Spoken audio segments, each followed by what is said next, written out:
നമസ്കാരം. മോഹിനിയാട്ടം കൃഷ്ണദാസ് മുരളി തിരക്കഥ എഴുതി സംവിധാനം ചെയ്ത സിനിമ. തിരക്കഥ എഴുത്തിൽ അദ്ദേഹത്തോടൊപ്പം വിഷ്ണു ആർ പ്രദീപും കൂടെയുണ്ട്. ഭരതനാട്യം എന്ന സിനിമയുടെ രണ്ടാം ഭാഗമാണ്. ഭരതനാട്യം തിയേറ്ററിൽ ഒരു വിജയമായിരുന്നില്ല, പക്ഷേ OTT ഒക്കെ വന്നതിന് ശേഷം ഒരുപാട് പേര് കണ്ട് നല്ല അഭിപ്രായം പറഞ്ഞ നല്ലൊരു സിനിമ തന്നെയായിരുന്നു അത്.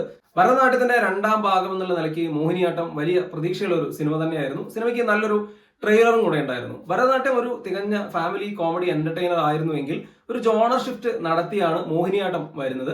മോഹിനിയാട്ടം ഒരു ത്രില്ലർ സ്വഭാവമുള്ള സിനിമയാണ്. മോഹിനിയാട്ടം ഒരു ഡാർക്ക് കോമഡി ത്രില്ലർ എന്ന് വേണമെങ്കിൽ പറയാം. ത്രില്ലർ എന്ന് പറയാൻ അതിനകത്തൊരു ഇൻസിഡന്റ് കൃത്യമായിട്ടുള്ളത് കൊണ്ടാണ്. ആ ഇൻസിഡന്റുമായി ചുറ്റിപ്പറ്റിയാണ് സിനിമ മുന്നോട്ട് പോകുന്നത്. ആദ്യ ഭാഗം കാണാത്തവർക്ക് കണക്ട് ആവാൻ വേണ്ടി സിനിമയുടെ ഫസ്റ്റ് പാർട്ടിന്റെ ഒരു സ്റ്റോറി ടൈറ്റിൽ കാണിക്കുന്നതിന്റെ കൂടെ കാണിച്ചിട്ട് പോകുന്നുണ്ട്. അത് നല്ലൊരു കാര്യമായി തോന്നി. അതിനകത്ത് തന്നെ നമ്മൾ ഫസ്റ്റ് പാർട്ട് കണ്ടില്ലെങ്കിലും സെക്കൻഡ് പാർട്ട് കാണാൻ വരുമ്പോൾ നമുക്ക് കുറച്ച് കാര്യങ്ങളൊക്കെ കിട്ടും. ടെക്നിക്കലി ആദ്യ ഭാഗമായ ഭരതനാട്യത്തെക്കാൾ ഒരുപാട് ഇംപ്രൂവ്മെന്റ് ഉള്ള സിനിമയാണ്. സിനിമാറ്റോഗ്രഫി ആണെങ്കിലും മ്യൂസിക് ആണെങ്കിലും എഡിറ്റിംഗ് ആണെങ്കിലും തുടങ്ങിയ എല്ലാ പരിപാടിയാണെങ്കിലും ടെക്നിക്കലി ക്വാളിറ്റി ഉള്ളതാണ്. എടുത്തു പറയേണ്ടത് സ്കോറും മ്യൂസിക്കുമാണ്. നന്നായി തന്നെ വന്നിട്ടുണ്ട്.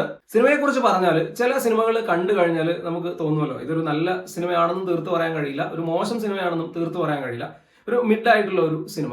അത്തരത്തിലൊന്നാണ് മോഹിനിയാട്ടം. കാരണം സിനിമ ഒരു ഗംഭീരമായിട്ടുള്ള ഒരു വർക്ക് അല്ല, എന്നാൽ ഒരു മോശം വർക്കുമല്ല. കോമഡി ട്രാക്കിൽ തന്നെയാണ് സിനിമ ആദ്യം മുതൽ അവസാനം വരെ പോകുന്നത്. സിനിമ തുടങ്ങിക്കഴിഞ്ഞ് ഏതാണ്ട് ഒരു അരമണിക്കൂർ ആകുമ്പോൾ ഒരു ഇൻസിഡന്റ് സംഭവിക്കുന്നുണ്ട്. അതുമായി ബന്ധപ്പെട്ട് പിന്നീട് ഉണ്ടാവുന്ന ഒരു കെയോസ് ആണ് സിനിമ ഉടനീളം പറയുന്നത്. ആദ്യ പകുതി നല്ല രീതിയിൽ തന്നെ പോയി, എന്നാൽ സെക്കൻഡ് ഹാഫിന്റെ ഒരു അവസാന ഭാഗം, പ്രത്യേകിച്ചും ക്ലൈമാക്സിലേക്കൊക്കെ അടുക്കുന്ന സമയത്ത് സിനിമ അത്ര നന്നായി വർക്ക് ചെയ്തില്ല. ഒരു ഹൈ മൊമെന്റിലേക്കൊക്കെ കയറി പോകേണ്ട ഒരു സിനിമ അല്പം ഫ്ലാറ്റ് ആയിട്ടാണ് അവസാന ഭാഗത്തേക്ക് വരുന്നത്. പ്രത്യേകിച്ചും വിനയ് ഫോർട്ടിന്റെ ഒരു പോലീസ് കഥാപാത്രമുണ്ട്. ആ കഥാപാത്രത്തിന്റെ എൻട്രിയും പെർഫോമൻസും കാര്യങ്ങളൊക്കെ വരുമ്പോഴേക്കും പടം കുറച്ച് ഡൗൺ ആവുകയാണ് ചെയ്യുന്നത്. ക്ലൈമാക്സും കാര്യങ്ങളും അതുകൊണ്ട് തന്നെ അങ്ങ് വർക്ക് ആവുകയും ചെയ്യുന്നില്ല. ഭരതനാട്യത്തിനകത്ത് ഒരു ഇമോഷൻസ് ഉണ്ടായിരുന്നു അവസാന ഭാഗത്തേക്ക് നമുക്ക് എല്ലാവർക്കും കണക്ട് ആവുന്ന രീതിയിൽ. ഇവിടെ അത്തരത്തിലൊരു ഇമോഷൻ ഇല്ല, ഇമോഷണൽ കണക്ഷൻ നമുക്ക് ഫീൽ ചെയ്യുന്നില്ല. അത്തരം സീനുകളൊന്നും കാര്യമായി വരുന്നുമില്ല. അതിനാൽ തന്നെ ഭരതനാട്യത്തിൽ എൻഡിങ്ങിൽ കിട്ടിയ ഒരു ഫീൽ ഇവിടെ മിസ്സിംഗ് ആണെന്ന് പറയാം. പ്രധാന പോസിറ്റീവ്സ് ടെക്നിക്കൽ ക്വാളിറ്റിയാണ്, അതുപോലെ തന്നെ അഭിനേതാക്കളുടെ പെർഫോമൻസ്. സുരാജ് വെഞ്ഞാറമൂട് ആണെങ്കിലും കലാരഞ്ജിനി ആണെങ്കിലും സൈജു കുറുപ്പ് ആണെങ്കിലും ഒക്കെ നല്ല രീതിയിലുള്ള പെർഫോമൻസ് ആണ്. സിനിമയ്ക്കകത്ത് വന്നിരിക്കുന്ന എല്ലാവരും തന്നെ നല്ല പെർഫോമൻസ് ആണ്. കീ റോൾ ചെയ്തിട്ടുള്ള വേറെ 1-2 പേരുണ്ട്, അവർ നന്നായി തന്നെ പെർഫോം ചെയ്തിട്ടുണ്ട്. ആ പെർഫോമൻസ് ആണ് പല സീനുകളും നല്ല രീതിയിൽ നമുക്ക് വർക്ക് ആവുന്നത്. മറ്റൊരു പോസിറ്റീവ് സ്കോറും അതുപോലെ മ്യൂസിക്കുമാണ്. നല്ല രീതിയിൽ തന്നെ പാട്ടുകൾ വന്നിട്ടുണ്ട്. സിനിമയുടെ ഒരു ടോണിന് ഇണങ്ങി തന്നെ പോകുന്ന സ്കോറിംഗ് ഉണ്ട്. ടെക്നിക്കലി മറ്റു ഡിപ്പാർട്ട്മെന്റുകളും നല്ല നിലവാരം തന്നെ പുലർത്തുന്നു എന്നുള്ളതാണ്. നെഗറ്റീവ്സിലേക്ക് വന്നു കഴിഞ്ഞാൽ സിനിമ ഒരു തിയേറ്റർ വാച്ച് ഡിമാൻഡ് ചെയ്യുന്നില്ല എന്നുള്ളതാണ്. അതായത് അത്രത്തോളം ഹാപ്പനിങ് ഉള്ള അല്ലെങ്കിൽ സിനിമ തിയേറ്ററിൽ കണ്ട് ആ ഒരു മൂഡിൽ എൻജോയ് ചെയ്യാൻ പറ്റിയൊരു പരിപാടിയല്ല.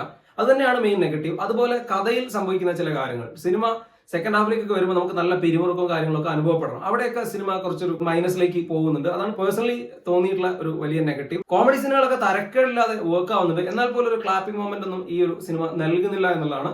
ഏതായാലും മോഹിനിയാട്ടം ഒരു എബോ ആവറേജ് എക്സ്പീരിയൻസ് ആണ്. ഒരു വാച്ചബിൾ സിനിമയായിട്ട് മാത്രമാണ് അനുഭവപ്പെട്ടിട്ടുള്ളത്.